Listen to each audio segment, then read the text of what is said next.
Hello students.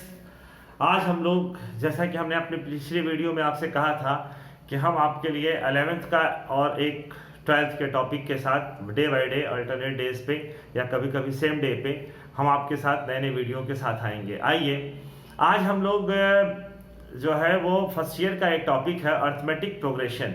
इस arithmetic progression पे based आज हम लोग स्टार्ट करते हैं, जिसमें सबसे पहले हम आपका एनसीईआरटी के अच्छे क्वेश्चनों की प्रैक्टिस कराएंगे, जिससे कि आपका अर्थमेटिक प्रोग्रेशन क्लास 11th का आप लग सके। फिर इसी कंटिन्यूएशन में हम आपका और एडवांस कंपटीशन लेवल तक का जेईई मेंस और बाकी चीज़ों के वीडियोस भी इसमें बनाते रहेंगे, जिससे कि आपको डे बाय डे इम्प्रूवमेंट होगा। चूँकि हमने यूट्यूब अभी स्टार्ट किया है, इसलिए हम बेसिक से लेके चीज़ों को आगे बढ़ना चाहते हैं, जिससे से ज़्यादा लोगों को बुनियादी बेसिक फंडामेंटल को स्ट्रॉन्ग करता हुआ अपनी इंफॉर्मेशन को आगे बढ़े। तो चलिए आज हम लोग जो है वो अर्थमेटिक प्रोग्रेशन के बारे में जानना चाहते हैं। अब आप एक चीज़ समझिए कि आपके पास एक वर्ड है प्रोग्रेशन या सीक्वेंस। पहले हम देखें सीक्वेंस क्या है। सीक्वेंस का जो सिंपल सा मीनिंग होता है वो है क्रम। कोई भी चीज़ जो एक कॉन्टिन्यूएशन में बढ़ती है दैट इज कॉल्ड सीक्वेंस। अब ये सीक्वेंस में अगर सेट पैटर्न होता है, कोई भी एक सेट पैटर्न हो सकता है, तो उस पैटर्न के बिहाफ पे जो चीज़ें आगे बढ़ती हैं that is called progression. Are we say that if we gives any sequences in a formula, single फार्मूले में अगर हम इस चीज़ को रिप्रेजेंट कर सकें तो वो हमारा क्या कहलाता है? वो हमारा कहलाता है प्रोग्रेशन। और ये प्रोग्रेशन तीन तरीके के हैं जो आपके एकेडमिक कॉम्पिटिटिव लेवल पे आपके कोर्स में हैं। पहला हम लोग के पास क्या है? Arithmetic progression. दूसरा हम लोग के पास क्या है? Geometric progression. और तीसरा हम लोग के पास क्या है? Harmonic progression. तो फर्स्ट अर्थमेटिक, सेकंड ज्योमेट्रिक और थर्ड हार्मोनिक। इन तीनों चीज़ों को कलेक्ट करता हुआ हम लोग पूरे प्रोग्रेशन को आते हैं, और उसके बाद हम लोग के पास आता है सम स्पेशल सीरीज। क्या निकल के आता है? Some special series. तो इन चारों चीज़ों का हम लोग डिस्कशन करेंगे। पहले हम इस फर्स्ट ईयर के इस टॉपिक को कवर करेंगे, फिर उसके बाद एक बार एक एक करके सारे टॉपिक को कवर करने की कोशिश करेंगे। तो आइए हम लोगों ने जो सबसे पहला टॉपिक शुरू किया है वो अर्थमेटिक प्रोग्रेशन के बारे में जानना शुरू करते हैं। अब अर्थमेटिक प्रोग्रेशन में एक बात और आपको हम बताएं कि अर्थमेटिक प्रोग्रेशन में जो सीक्वेंस आगे बढ़ता है वो किस में बढ़ता है? वो या तो एडिशन में बढ़ता है और या तो सब्ट्रैक्शन के टर्म में बढ़ता है। ये एडिशन के टर्म में बढ़ने वाला इंक्रीजिंग सीक्वेंस कहा जाएगा या इंक्रीजिंग अर्थमेटिक प्रोग्रेशन कहा जाएगा, और जो सब्ट्रैक्शन के टर्म में बढ़ता है वो डिक्रीज, क्योंकि हर वैल्यू प्रीवियस नेक्स्ट वैल्यू जो है अपनी प्रीवियस वैल्यू से अगर लार्जर होती जाए तो इसका मतलब है कि that sequence is called increasing sequence. और अगर लार्जर नेक्स्ट वैल्यू जो है अपनी प्रीवियस वैल्यू से स्मॉलर होती जाए तो इसको हम लोग क्या कहेंगे? Decreasing sequence. अब डिक्रीजिंग सीक्वेंस और इंक्रीजिंग सीक्वेंस के लिए इंपॉर्टेंस क्या रखता है कि हम ऐड कर रहे हैं कि सब्ट्रैक्ट कर रहे हैं। अगर हम ऐड कर रहे हैं तो नेक्स्ट जो हमारे पास आएगा वो हमारा इंक्रीजिंग सीक्वेंस में आएगा, और अगर हम सब्ट्रैक्ट कर रहे हैं तो हमारे पास जो नेक्स्ट वैल्यू आएगी वो किस में आएगी? वो हमारे डिक्रीजिंग सीक्वेंस में आएगी। तो यहां से हम लोग अगर आगे बढ़ते हैं तो जरा ध्यान दीजिए, अगर हमने कोई सीक्वेंस लिखा, जरा ध्यान दीजिए, अगर हमने लिखा यहाँ पे सपोज कीजिए 2, फिर लिखा 4, फिर लिखा 6, फिर लिखा 8, फिर लिखा 10, तो आप देख रहे होंगे कि ये आगे बढ़ रहा है। इस आगे बढ़ने में एक बात को आप जरा ध्यान दीजिए, तो यहाँ पर ये जब आगे बढ़ा तो इसके बीच में +2 हमने किया तो ये मिला, फिर यहां से हमने फिर +2 किया तो ये मिला, फिर यहां से हमने यहां बढ़ने में फिर +2 किया तो ये मिला, यहां से यहां गए तो +2 किया तो ये मिला। इस तरीके से हमारा ये सीक्वेंस मिला। अब ये जब +2 या किसी एक फिक्स कांस्टेंट के साथ कोई सीक्वेंस इंक्रीज करता है तो उसको हम लोग क्या कहते हैं? Arithmetic progression. क्या कहते हैं? Arithmetic progression. अर्थमेटिक प्रोग्रेशन होने की शर्त क्या है कि नेक्स्ट सीक्वेंस हमेशा एक पर्टिकुलर कांस्टेंट के साथ जाए, और ये जो कांस्टेंट कहलाता है, इस कांस्टेंट को हम लोग कहते हैं कॉमन डिफरेंस। क्या कहते हैं? Common difference. अब इस कॉमन डिफरेंस पे आगे बढ़ते हैं, जरा ध्यान दीजिए। यहां से अगर हम बात करें, जैसे मान लीजिए हमने लिख दिया मान लीजिए 27, और 27 के बाद हमने क्या लिख दिया 24, फिर क्या लिख दिया 21, फिर हमने क्या लिख दिया। तो यहां पर आप देखिए कि इसमें जब आप -3 करेंगे तो आपको क्या मिलेगा 24, यहां पे फिर आप -3 करेंगे तो आपको क्या मिलेगा 21, फिर यहां से आप -3 करेंगे तो आपको क्या मिलेगा 18, और इस तरीके से आप, तो यहां भी एक फिक्स कांस्टेंट के साथ वैल्यू है, यहां पे जो वैल्यू है वहां पे d कॉमन डिफरेंस वो +2 है, और यहां पर जो d है वो क्या है हम लोग का -3 है। यानी ये सीक्वेंस दोनों ही हमारा अर्थमेटिक प्रोग्रेशन कहलाएगा। क्यों कहलाएगा? क्योंकि नेक्स्ट वैल्यू हमेशा, अब जैसे इसमें हम नेक्स्ट वैल्यू के बारे में गेस कर सकते हैं, इसके लिए हम एक जनरल फॉर्मूला निकाल सकते हैं, इसके लिए हम किसी भी इंफॉर्मेशन को अगर लेके आगे बढ़ना चाहें तो हम लोग इसको आगे बढ़ा सकते हैं। तो कैसे बढ़ा सकते हैं? इसको बढ़ाने के लिए हम लोग के पास जो जरूरी चीज़ है वो क्या है? अर्थमेटिक प्रोग्रेशन की बुनियादी बात को समझना।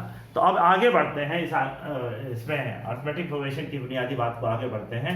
तो देखिए कैसे बढ़ते हैं। यहां पर आपको इतनी बात समझ में आ गई होगी।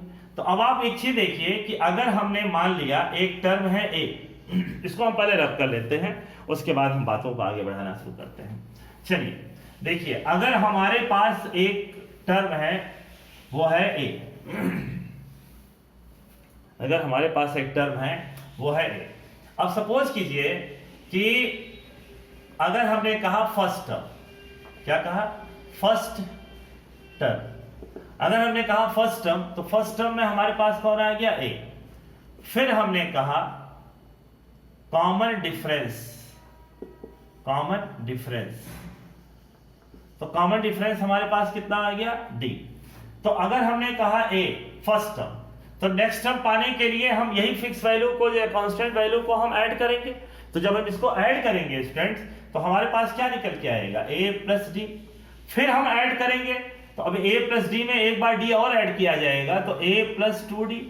फिर इसमें एक बार और करेंगे तो a प्लस 3d, फिर a प्लस 4d, फिर डैश डैश डैश। तो यहां पर आप एक चीज देखिए कि वैल्यू ऑफ फर्स्ट टर्म कितना आया? a। Value of second term हम लोग के पास कितना आया? a plus D. Value of third term हम लोग के पास कितना आया? a plus 2d। Value of fourth term कितना आया? a plus 3d। Value of fifth term कितना आया? a plus 4d। इस तरीके से हम आगे बढ़ते चले जाएंगे।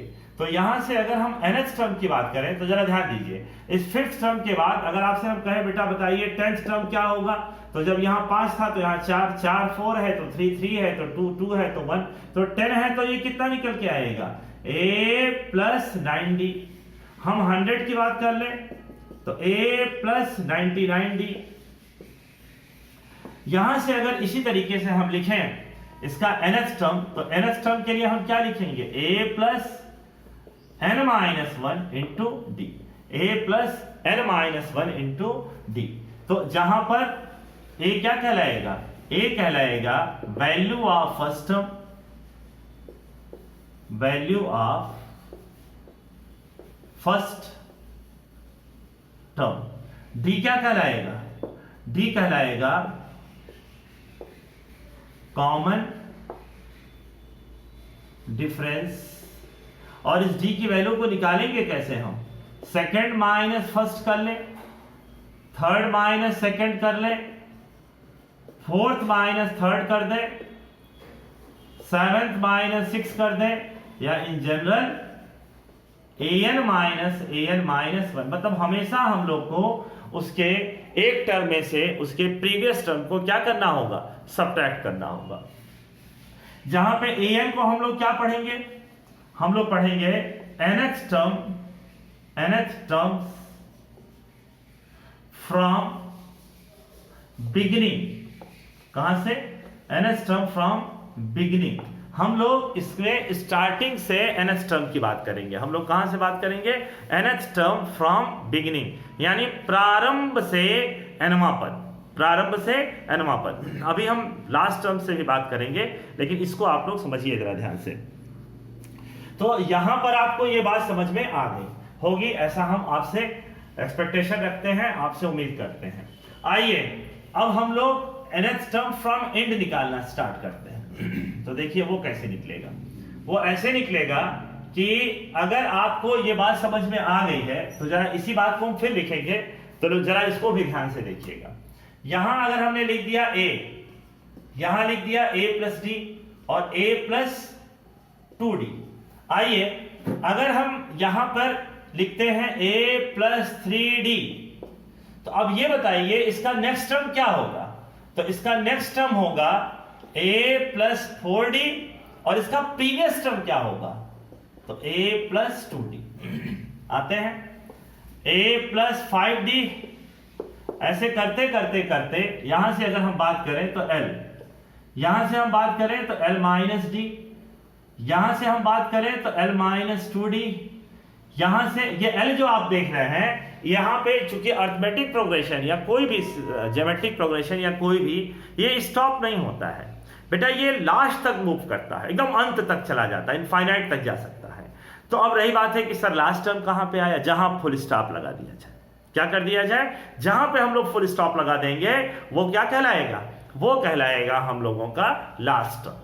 चाहे वो 50th पे लगाएं, चाहे 1000 पे लगाएं, चाहे 100 पे लगाएं, ये डिसाइड कौन करेगा? ये क्वेश्चन मेकर डिसाइड करेगा, जो क्वेश्चन बना रहा होगा उसके मन में जहां पर आएगा वो फुल स्टॉप लगा के आपसे कहेगा कि find the number of n terms.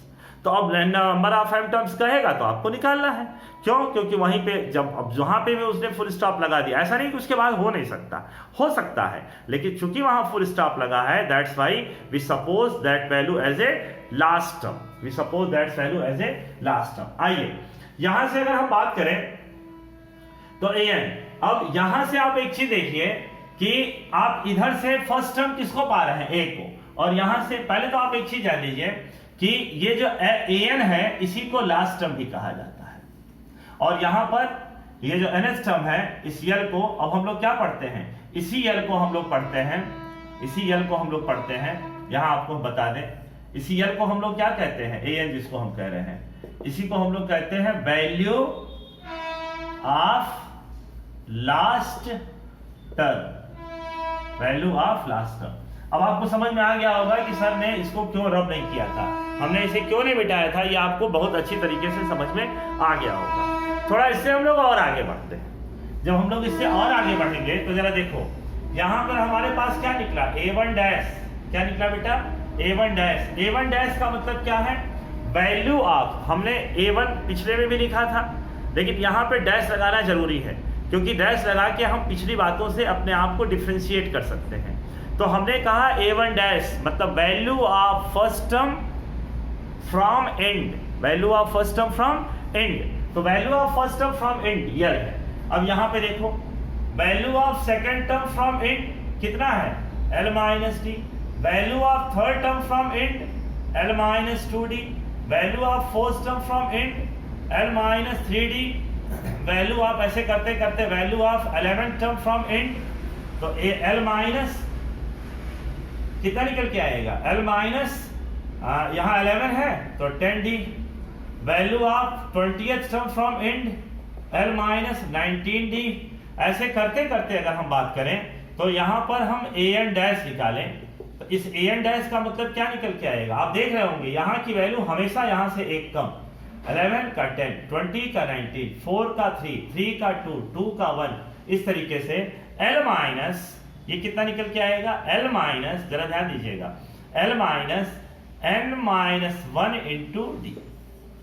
अब हमने इसके साथ इसको क्यों लिखा आप समझिए, यहां पर a plus n minus 1 D है क्योंकि ये nth टर्म फ्रॉम बिगिनिंग है और ये nth टर्म फ्रॉम एंड है। तो an डैश का मतलब क्या? an डैश का मतलब है value of nth terms from and. यहां पे यल क्या है? Value of last term, value of last term, और यन क्या है? Number of terms, number of terms, और यल के बाद डी क्या है? सेम वही चीज, कॉमन डिफरेंस। किसी भी टर्म में उसके प्रीवियस टर्म को घटाने पे जो वैल्यू मिलती है वो क्या कहलाता है? Common difference, common difference. और यहाँ पर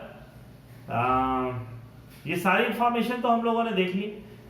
an के बारे में जान लिया, l के बारे में जान लिया, n के बारे में जान लिया और d के बारे में जान लिया। तो nth टर्म फ्रॉम बिगिनिंग और nth टर्म फ्रॉम एंड, ये दोनों बातें आपको बेहतर ढंग से समझ में आ गया होगा। ये आप कैसे लगाएंगे, जैसा आपका क्वेश्चन होगा उस समय आप उस तरीके के फॉर्मूले लगाएंगे। हम आपको एनसीईआरटी की 1 by 1 एक्सरसाइज के जो डिफिकल्ट प्रॉब्लम है उसका भी डिस्कशन करेंगे। आप उसको ध्यान से देखिएगा, समझिएगा, आपको बेहतर ढंग से समझ में आएगा। बस आप पूरे वीडियो को ध्यान से देखिएगा जरूर। ध्यान से देखते समय आपसे रिक्वेस्ट है कि आप एक कॉपी और पेन लेके आप बैठिए, जिससे कि आप उसको नोट आउट भी करते जाइए। बट आपके पास डाउनलोड का भी ऑप्शन है, आप डाउनलोड करके बार बार देख सकते हैं। तो यहाँ से हम आगे बढ़ते हैं। अब आते हैं हम लोग नेक्स्ट हेडिंग डालते हैं, sum of n terms of AP, sum of n terms of AP। चलिए देखा जाए, sum of n terms of AP। चलिए, sum of n terms of AP कहने का मतलब क्या, Sn A1 plus A2 plus A3 plus A4 plus dash dash dash dash plus AN। इसके just पहले क्या रहा होगा, AN-1। तो यहां फुल स्टॉप हमने लगा दिया। क्यों फुल स्टॉप लगा दिया, क्योंकि हमने हेडिंग में ही क्या आपको बोला है, sum of n terms of AP। क्या बोला है, sum of n terms of AP। तो उस बिहाफ पे हमने इस पूरी बात को कहा है। चलिए यहां देखिए, Sn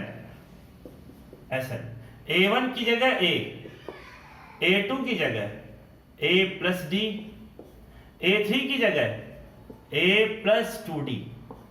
आइए स्टूडेंट्स यहां पे आते हैं, ये आपका क्या है AN। यहां से यहां तक कितने टर्म्स हैं, n टर्म्स। तो इस AN की जगह हम क्या लिख सकते हैं, L। इसके जस्ट पहले क्या लिखेंगे, तो L माइनस D। इसके जस्ट पहले क्या लिखेंगे, तो L minus 2D plus dash dash dash. आ जाइए यहां पर Sn, हम ये पूरी की पूरी बात को पलट के लिख रहे हैं। मतलब जो सबसे लास्ट में है उसको हम, जो सेकंड लास्ट है उसको सेकंड टर्म बना दिए, और जो थर्ड लास्ट है उसको हम थर्ड टर्म बना दिए, और जो सबसे फर्स्ट में है उसको लास्ट टर्म बना देंगे, जो सेकंड टर्म है उसको सेकंड लास्ट बना देंगे। हमको उम्मीद है कि आपको हमारी बात समझ में आ रही होगी। अगर आपको कोई दिक्कत हो रही हो तो आप जरूर हमको कमेंट बॉक्स में अपनी बात को शेयर करेंगे, जिससे कि हम आगे और ज्यादा इलॉबरेट करके चीजों को डिस्कस कर देंगे। ये A प्लस 2D यहां से थर्ड टर्म है, अब हमने इसको क्या बना दिया, थर्ड लास्ट टर्म। अब आप इस पे आ जाइए, इन दोनों को ऐड कर दें तो 2Sn। इन दोनों को ऐड करेंगे बेटा तो कितना आएगा, A प्लस L।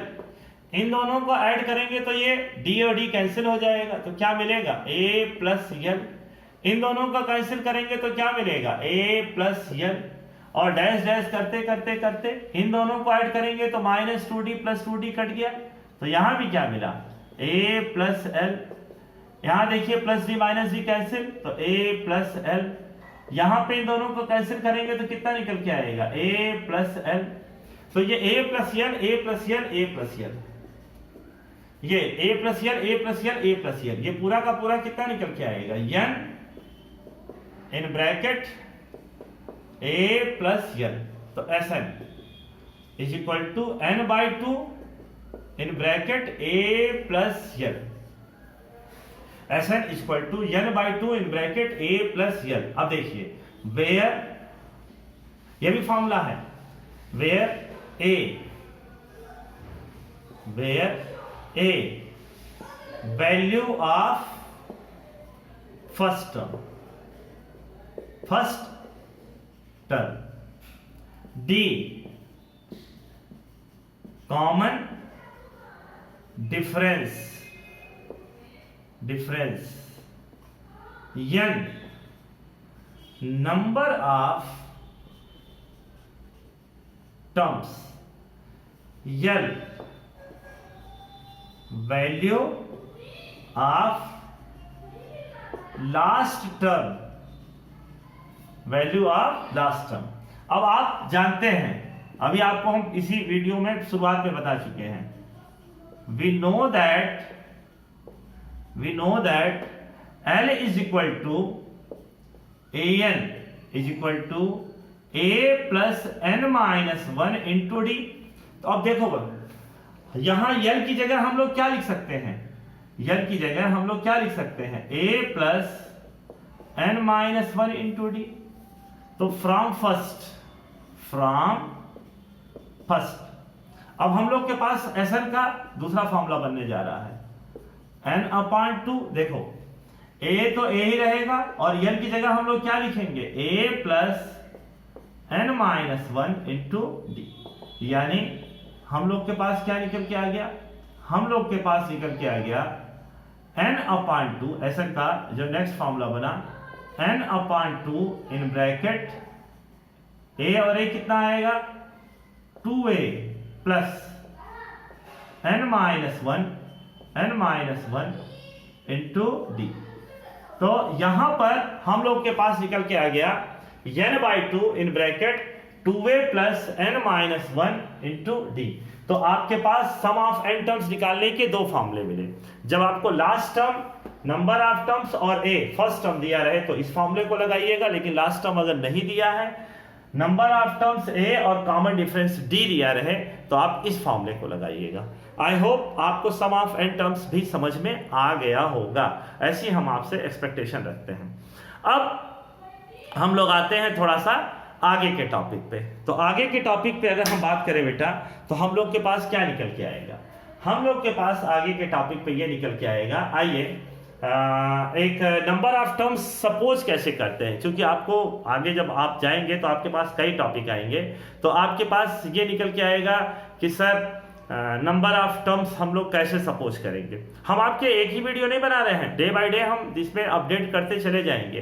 तो अगर आपको नंबर ऑफ टर्म्स सपोज करना है तो उसको कैसे किया जाएगा, उसका हम आपको टॉपिक्स डिस्कस करने जा रहे हैं। चलिए देखा जाए। तो अगर आपको सपोज करना है नंबर ऑफ टर्म्स,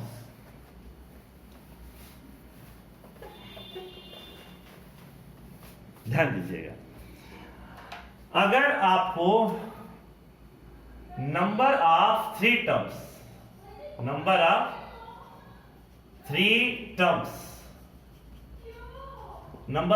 टर्म्स आपको सपोज करना है, नंबर ऑफ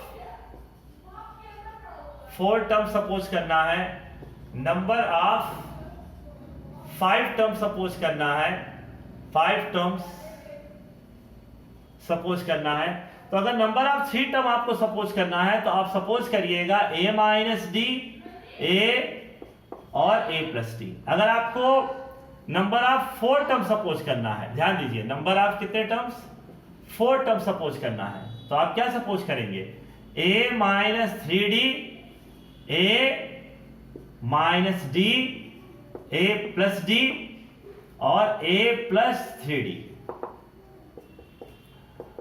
यहां पर अगर आपको 5 टर्म सपोज करना है तो A minus 2D, A minus D,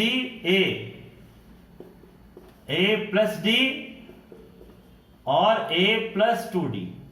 अब ये बताइए आपको, अगर हम यहां कहें तो फर्स्ट टर्म और यहां आपसे हम कहें तो कॉमन डिफरेंस,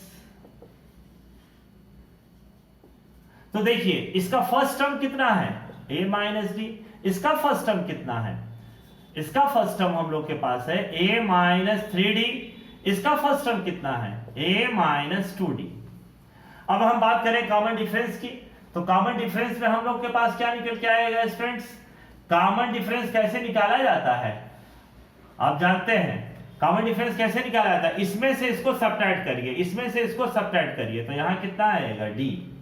इसमें से आप इसको सब्ट्रैक्ट करिए, इसमें से इसको सब्ट्रैक्ट करिए, या इसमें से इसको सब्ट्रैक्ट करिए, तो यहां कितना आएगा? 2D। और इसमें से इसको सब्ट्रैक्ट करिए तो यहां कितना आएगा? D। तो आप ये अच्छी तरह से समझिए कि अगर आपको नंबर ऑफ टर्म्स को देखना है तो आपको यहां पर फोर्थ टर्म वाले में कॉमन डिफरेंस D नहीं होता है, फोर्थ टर्म में कॉमन डिफरेंस 2D होता है। ये एक फोर्थ टर्म वाला जो डिस्कशन है ये आपको मेमोराइज रखना है, बाकी आपका पैटर्न वाइज है, ज़्यादातर बच्चों को हमेशा दिमाग में रहता है। तो ये इस तरीके से आज हमने बेसिक ऑफ अर्थमेटिक प्रोग्रेशन का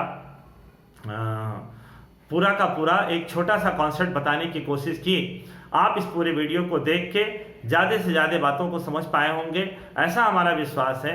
इन केस अगर आपको कोई भी दिक्कत आती है किसी भी चीज़ को समझने में, तो आप कमेंट बॉक्स के थ्रू अपनी बातों को हमसे ज़रूर शेयर करिए। और आपसे रिक्वेस्ट है कि आप अपने 11th और जो भी आपके फ्रेंड्स हैं उनके साथ आप स्टेप्स मैथ्स क्लासेस के इस चैनल को सब्सक्राइब करने के लिए और इस नोटिफिकेशन को करने के लिए आप उसे कहिए और ज़्यादा से ज़्यादा बच्चों के साथ इसको शेयर करिए, जिससे कि हमारा भी एक आत्मबल और कॉन्फिडेंस इंप्रूव करता जाता है कि हमारे पास बच्चों का प्यार और सहयोग मिल रहा है, जिससे कि हमको और एनर्जी मिलती है और आपके साथ जुड़ने में एक अलग ही एनर्जी हम महसूस कर सकते हैं। चलिए, आपने हमारे साथ इस वीडियो को देखा, इसके लिए आपका बहुत बहुत धन्यवाद। Thank you very much.